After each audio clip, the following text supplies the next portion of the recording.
What's up guys, my name is Connor King, and today I wanted to talk a little bit about how drones were different 4 years ago than they are today.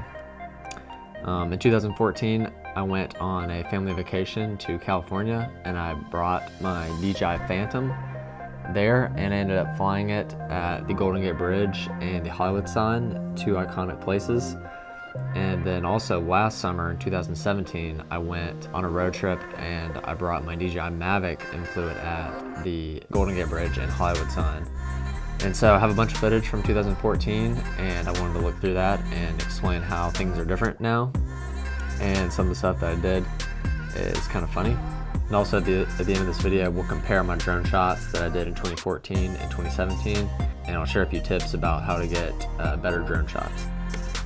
So the first place that I flew my drone in California in 2014 was in the Muir Forest, and this flight wasn't very beneficial, but it was still kind of cool.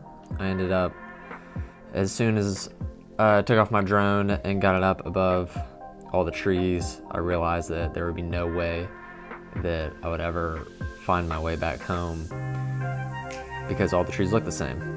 And back then I used Fat Shark FPV goggles with video screens inside, and so I flew completely FPV, and I also had a portable screen sometimes if I didn't want to use the goggles.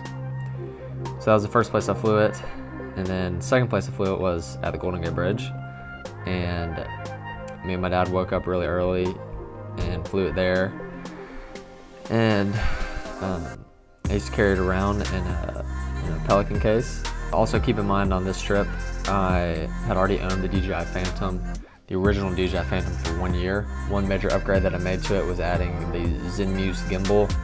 It originally did not come on the original Phantom, but once it was announced, I installed it myself and added it. And so this footage is from a gimbal, but it is the very first gimbal that DJI ever put on a consumer drone. This flight, the footage was actually pretty good. I got a couple creative shots going over the bridge. And there was also the San Francisco Marathon happening below. And then also flew my drone kind of in the city at Coit Tower. That flight was pretty average. Also ended up flying it at those iconic houses in San Francisco. That flight was also pretty average. All right, here's me taking off at the Hollywood sign and then flying up to the top of it. I basically just got to the top and hovered around the Hollywood sign. I didn't really get many creative shots. I just kind of zipped around and checked it out.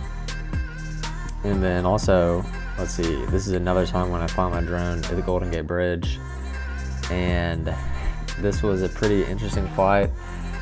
For some reason, I wanted to see how good of a pilot I was and try to fly through this small triangle on one of the supports for the bridge. It wasn't at all for a cool shot because the shot's pretty lame, but I wanted to test my skills and see if I can make it through there without crashing and letting the drone go in the water. And thankfully, I made it, because that would have been a really sad day.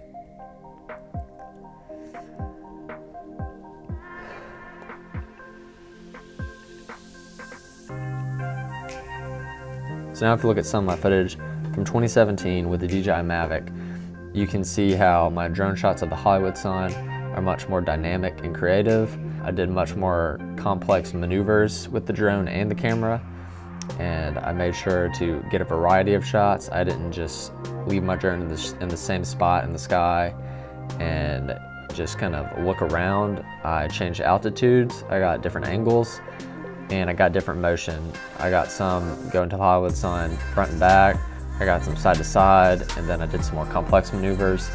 And also with the Golden Gate Bridge, I got some low shots at a low altitude, and I got some high shots, I got some swooping shots where the camera's moving. And so ultimately the footage that I shot in 2017 turned out to be much better than 2014. It is fun for me to reminisce on the good old days using drones before everybody had them, and it was always interesting flying them when I traveled because everyone got super interested about what was happening. So yeah, that is a little look into what my drone life was like back in 2014. And also I hope that you learned a little something from this video if you're into drones and fly them yourself. It's very useful to plan out what shots you want before you take off and fly the drone, or else you'll just end up flying around in the sky pretty aimlessly, just looking at stuff, and you won't really be able to capture good shots to use in a video. So thank you. If you're not subscribed to my YouTube channel, please do, and I'll see you on the next video. Bye.